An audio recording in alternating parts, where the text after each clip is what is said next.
എല്ലാവർക്കും നമസ്കാരം. പണ്ടൊക്കെ നിങ്ങൾ ഓർക്കുന്നുണ്ടോന്ന് അറിയത്തില്ല, വീടുകളിൽ അമ്മമാർ പെട്ടെന്ന് തയ്യാറാക്കുന്ന ഒരു വിഭവമായിരുന്നു മൈദ കൊണ്ടുള്ള ദോശ.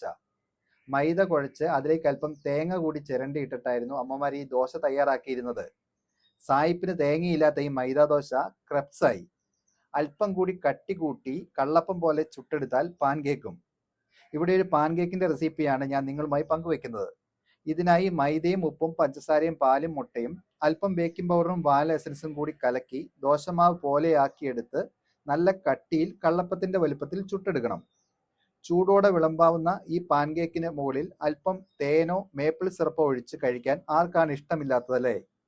വീടുകളിൽ കുട്ടികൾക്ക് തയ്യാറാക്കി കൊടുക്കാവുന്ന ഈ വിഭവം നിങ്ങൾക്കും ഇഷ്ടപ്പെട്ടുവെങ്കിൽ മറ്റുള്ളവരിലേക്ക് കൂടി ഷെയർ ചെയ്യുമല്ലോ. ഇതിന്റെ കൃത്യമായ അളവുകളോട് കൂടിയ റെസിപ്പി ഇതിന്റെ അവസാന ഭാഗത്ത് കൊടുത്തിട്ടുണ്ട്.